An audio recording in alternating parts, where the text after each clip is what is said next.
Who dat to the Who Dat Nation? Welcome to the Who Dat Say podcast, your podcast for the New Orleans Saints here on the KB Radio Network. I am your fellow Who Dat and host of the Who Dat Say podcast, Kevin Reid, and I've decided to jump on here to discuss a couple of things, both of which involve around our wide receiver room over there on Airline. We have two big stories that come out within the last few days over there on Airline at the Saints training facility.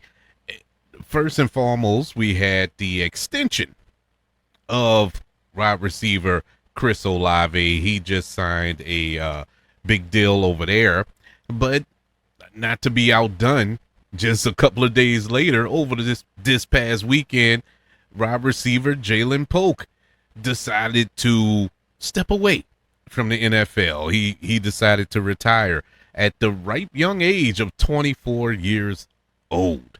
And this was surprising news. Nobody saw this coming, especially we heard about him in off OTAs, off-season training. He went and worked out with Tyler Shuck over the off-season. Seems like he was really starting to shine in mini camp. He was there at the start of training camp just this past week.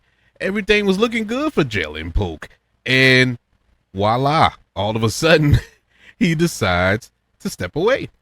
And I don't know what the reason is. Nobody has given a clear-cut answer as to why he decided to step away, but here we are. There's a couple of theories. We can throw out all the theories and rumors if you want. I think some of the early projections had him at the fourth receiver on the team right now, behind Chris Olave, Jordan Tyson, who we just picked up in the draft, Devon Vele, who was the star last season for the New Orleans Saints, and then Jaylen Polk. And that could have played a role. I don't know. I'm just speculating right now because, once again, we didn't get a clear-cut answer as to why he walked away. I know a lot of, early on when they first announced this that, I guess that injury was more severe than people really thought. Well, no, according to everybody in the Saints organization, he was healthy and he was happy with his role. It wasn't any spite or any resentment shown. Now, he could have been mad in silence, but as far as his attitude around the team and in the facilities, it was all good. He is a former second-round pick, just from a few years ago, picked up by the New England Patriots. The Saints made a questionable trade last season, which I often questioned when they made this trade. The Saints traded with the New England Patriots that saw the Saints get Polk and a 2028 7th-round draft pick in exchange for a 6th-round pick in 2027. And on paper, that seemed like a blockbuster deal for the New Orleans Saints. I mean, you got a 2nd-round talent for basically nothing, but there's always a stipulation there. There's always some fine blueprint, and the blueprint was Polk was injured. He was on IR, and so he didn't play none of last season because he was recovering from, I think, an ACL or MCL, or it could have been both. I forgot what it was, but he was on IR, and that's where I was like, what? We made a trade for for a hurt player? It didn't make sense. That's the only thing that bothered me. I remember watching Polk when he got to New England. He made a couple of plays here or there. I didn't watch New England thoroughly enough to say that, oh man, we got a steal there. None of that. But I felt, okay, there's a body, but what is he going to do? And then in the offseason, the Saints, they drafted Jordan Tyson. They extended Chris Olave because the thought was, at least my thoughts, where they probably were planning on moving on from Olave because they didn't want to pay Olave all that money because of his injury and history, with the concussions and everything. And so I was like, okay, I can see them doing that. Even though I like Olave, I don't want to see Olave go. But I can see why they made the moves they made.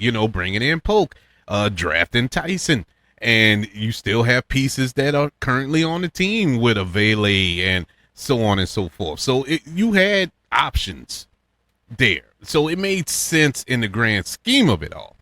And so we fast forward to now, and I guess things are playing out a little differently because you gave Olave this big extension, 4 years, $132 million, and $90 million of that 132 guaranteed. And so that's a nice chunk. That's a nice chunk of change to pay Chris Olave. Now, am I happy he got his money? Absolutely. I'm happy the man got his money. But do I also, at the same exact time, feel that we kind of overpaid for Olave? Yes. And the reason I feel that way is because he hasn't shown me $132 million worth of potential.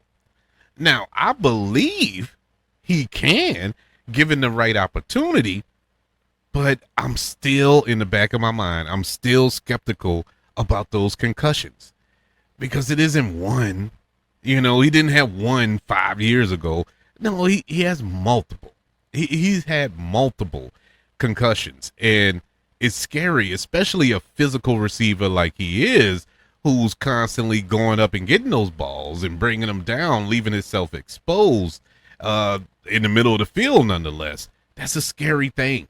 I don't want to see it happen to him. It all last year, every time that ball went up in the air and I saw Chris Olave in the area, I'm telling you, my stomach tightened up. I was so scared for that man. I really was. And thank God nothing happened, and I pray to God that nothing happens going forward.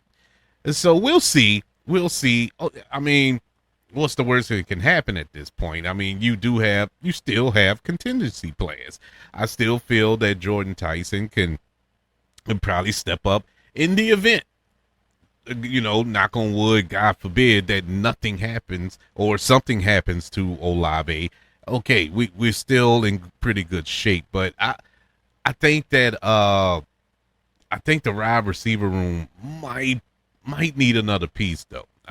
Kellen Moore on Monday stated that he has no plans to bring in another receiver. That wide receiver room is still pretty stacked, which it is, which it truly is. But it doesn't hurt. This is camp. This is training camp. I think it doesn't hurt to bring in another body, somebody who can probably push these guys, especially when you have young guys like Tyson, who can use some veteran leadership on the team. Even Olave and Vele. I mean, they can use some leadership on this team. And speaking of trades from last season, that was another trade that the Saints made last season, getting Devon Vele. And so, the Saints will really put a lot of weapons at Tyler Shuck's disposal. So we'll see how this all plays out. I mean, we still got a long way to go before the official start of the NFL season. A little over a month now. It's a long training camp. We'll see. Maybe they'll bring somebody in at the end, or maybe they feel confident in what they have. If what we have is good enough, I'm all for it. And to be 100% honest with you,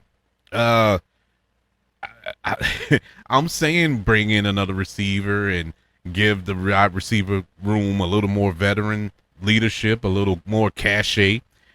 I still feel this team needs to lean heavy on their run game. It is essential to Tyler Shuck's development and this team's development. You need to run the ball. You have Travis Etienne. You have Alvin Kamara. You still have Devon Neal. You still have Kendrick Miller for what that's worth. and you have a few more running backs on the team. Estime, he's still on the team. You still have a nice, good running back room as well. So lean heavy on the run game. You know, all the weapons is good. I know it's like a kid at Toys R Us, you know, with free reign. He's allowed to play with anything in the store. It's tempting, but I wouldn't be jacking the ball up 60 times a game with this guy. Any quarterback, even if Drew Brees was still on the team, I wouldn't want him to jack the ball up as much as he did. You know, you remember when we didn't have a run game for a few years in the Sean Payton, Drew Brees era, and Drew Brees was jacking that ball up like crazy. That's why his shoulder is done now. Drew Brees said, and congratulations to Drew Brees once again. I'm gonna say it every time I can because nobody deserves it more. In a couple of days now, he will be inducted into the Pro Football Hall of Fame, rightfully so, first ballot. I mean, nobody deserves a gold jacket more than anybody. But he said in a recent interview how he can't move his arm. He can barely move that arm. He had I forgot what he called it. Oh man, something with his shoulder. He can barely move it now. He can barely go out and throw the ball with his sons and stuff. It's that bad. How much he threw that ball. I mean, slinging it like crazy. Anyways, I'm getting off topic. But back to the Jaylen Polk of it all. I will say this. I hate to speculate. I hate to, throw rumors out there or whatever. This is just my opinion. This is just my thoughts in my head. I honestly don't think he wanted to be here. And I don't think it's a slight against the Saints. I don't think he had anything personal against the Who Dat Nation. He just looked at his position. And it felt like, man, I'm not a number 4. He was that far down the depth chart. He was number 4 on this team. And it happens. And he is a player. When he was healthy, when he was at his peak, he was a number 1 receiver. He was truly a number 1 type receiver. And to be bumped down to 4, to say he worked so hard to get back and to be the 4th best player on the team. Now, I'll say this much. He should have let it play it out. He should have went out there and earned it. Maybe he could have caused the Valet to sit. Maybe he could have caused the Jordan Tyson to sit, or move to the 4th spot or whatever. Go out there and fight for it. Or they told him flat out, like, look, no matter what you do, because this is a possibility, no matter what you do, this is your role. This is it. There's nothing you can do to change your position on this team. And now that could be frustrating. That could be upsetting. And to the point where, you know what, I'll just step away because it don't make sense. And I don't know, man, because Kellen Moore says it's personal decision. Now, it could be a personal decision. It could be something going on in his family, something going on with him mentally. It could be a vast variety of things. Who knows? Nobody knows. Only he knows, and I'm assuming the Saints know. I'm assuming the organization know. They're just so tight-lipped, and that's what drives me crazy with the Saints. I'm not saying you should tell every little aspect of every little thing over there on airline. Everything isn't our business. But at the same time, they keep every little detail there locked under. The TSA isn't that secretive. Not the TSA, the NSA, the National Security. They don't keep those secrets that tight like they do on airline. They are so tight-lipped about everything, even the things that are so trivial that it's like, why are you keeping this a secret? And then half the time, the Who Dat Nation know the answer. We already know. We just want confirmation. They won't even give you that. It drives me insane when they do that, especially Mickey Loomis. Anyway, don't get me started with that. But nobody is saying anything. And that's upsetting because if it's something serious, if it's something he's going through, maybe somebody can help him. Maybe somebody out here can help him. You know, obviously he needs help. The man walked away from a dream gig for millions of youngsters, millions of kids who have fought and get to this level. You know, you go through Pop Warner, Park Ball, high school ball. You go through college. You go through all this rigorous training throughout the year. You go through the combine. You go get drafted. You finally make it to the NFL. You get hurt. You get traded, and then you say, I'm good. It just doesn't add up to me. You know, especially if you're truly healthy. Now, if that injury, if he felt a little tweak or something during practice, now that can play on your mental. That can play on your game. Like, man, I worked too hard to get back here and to be hurt this early. A la Brian Brzee, who I didn't touch in on because we were talking about receivers throughout the show. But Brian Brzee is out for the year. In case you don't know that news, our defensive tackle, first day of camp, non-contact, ACL went kaput.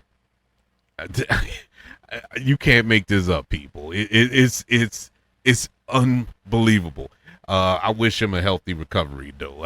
It sucks, but it's really a question of what are they doing in the off season? And I say there are a lot of soft tissue damage injuries that have happened throughout the league. Even go past the NFL. You can look at the NBA. This soft tissue damage injuries. It's like nobody is taking care of their bodies properly. It's sad, really.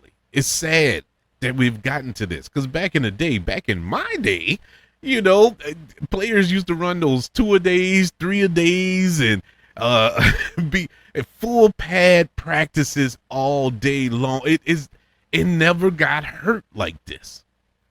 Now, every little thing, it's non-contact.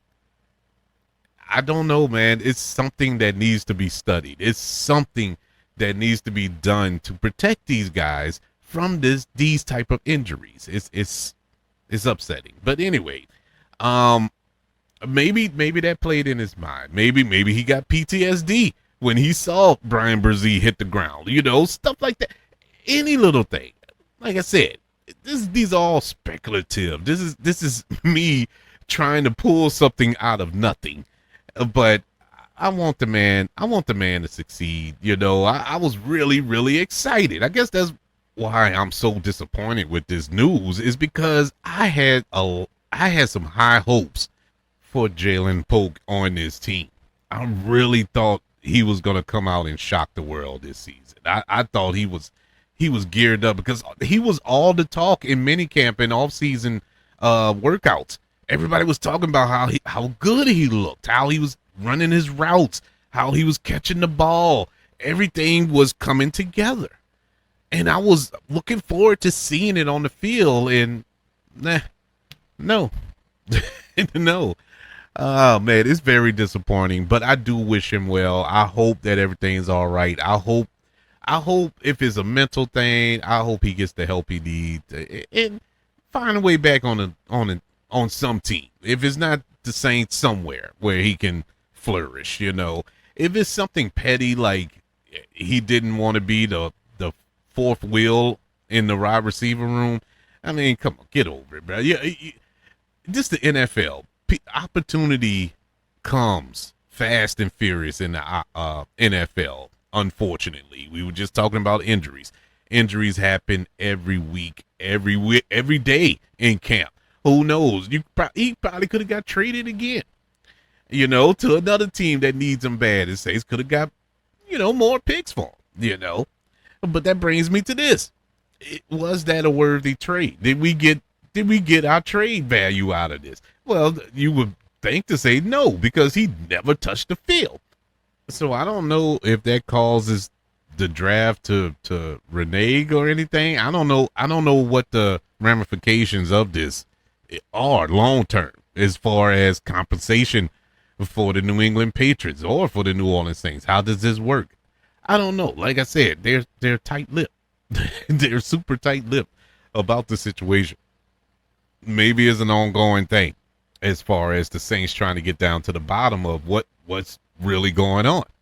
Maybe they really don't know because he didn't show up to practice on Friday. He just didn't show up. He was there for, like I said, every meeting, all the off-season stuff, all the mini camps and all this other stuff. First day of training camp, every day after until Friday. And he was just not there. And he informed the team over the weekend, I'm out. So I don't know. This is an unsolved mystery that I really need solved because I'm more curious or nosy or whatever about it than anything else. But hey, man, I still have confidence in what we have. This isn't a big blow like, oh man, the Saints gonna suck next year because of it. Saints going to be the same Saints that we were going to get with Polk, we're going to get without him next season. And that is, I think, is going to be a competitive team, not a Super Bowl team. I need, because I've had, since the start of training camp, I don't know if that awakened something in people in the Who Dat Nation, but man, I've had conversations where people are flying off the handles like, man, we got it this year, man. We're gonna win 12 or 13 games and blah blah blah. Wait, whoa, calm down. Let's calm down here, because you telling me we're only gonna lose 4 games next season? I don't see that. I mean, have you looked at that schedule? No, I don't see that. Do I see the Saints contending for this division? Absolutely. I think the Saints have a real good shot of winning this division, but as you have seen over the last few seasons, it don't take much to win this division. You can win this division with 8 games easily. 8 or 9 games should get you the NFC South. That's how bad this division is. It has actually gotten worse if you look around. Nothing has improved. The only team that has improved in this division is the Saints. Talent-wise, I don't see any other. Atlanta didn't. Tampa Bay certainly didn't. And Carolina, I don't know. They are allergic to getting receivers. So they have not. Nobody else has improved. And so we'll see. We'll see how it goes. I'm tempering my expectations as for right now. I don't know what this team consists of or what they're going to do. Even after we get through this preseason, I'm still going to be skeptical because it's a preseason. You know, this isn't going to be a full playbook display of what we can expect throughout this regular season. It's just going to be tryouts basically. So I don't know, man. I'm still excited going forward, even though one of my biggest storylines going into this season is now done. So I'm still excited. You know, the defense, all accounts show that the defensive line is looking good in camp. They're getting a lot of pressure up the middle. The secondary is looking good, but that can go one or two ways. You can look at it one or two ways, I should say. That is, the defensive line improved and getting better, or has our offensive line gotten worse? And you may ask yourself, how can it be any worse than it was last season? It can get worse. So I don't know. Once again, we'll have to wait and see. But that is the news coming out of Saints camp so far. We're not even a week in, and we already got 50 different stories coming out. Brian Brzee is out for the season. Chris Olave has signed his deal. And wide receiver Jaylen Polk has retired from the NFL at the age of 24. We'll see if any other news breaks before we get to our first preseason game. There's too much going on before we've wrapped up a full week of practice. That is way too much, and not all good news. And so let's hope and pray that we start trending in a better direction moving forward. But I would like to know, what do you think of this sudden news of the retirement of Jaylen Polk from the squad?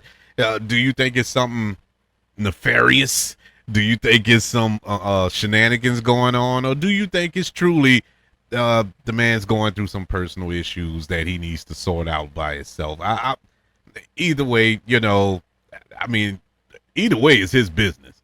At the end of the day, it was his decision. He wasn't forced out, but it's something that he has to deal with. So I'd just like to know what's your thoughts. You can contact the show on our website, thekbradionetwork.com. You can subscribe to the website and get notified of episodes dropping anytime. Also, don't forget about the YouTube channel, the KB Radio Network channel on YouTube, where you can like this video and subscribe while you there. Don't forget about the 5 stars, the reviews, and sharing this show. If you're listening on Apple Podcasts, Spotify, iHeartRadio, wherever you are currently listening to the Who That Say podcast here on the KB Radio Network. Everybody, thank you for joining me for this little chit chat about wide receiver Jaylen Polk retiring from the New Orleans Saints and the NFL.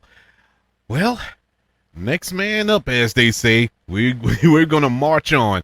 Let's see how the Saints respond going forward. Until we get to our first preseason game next week, I'm going to be screaming, "Who dat?"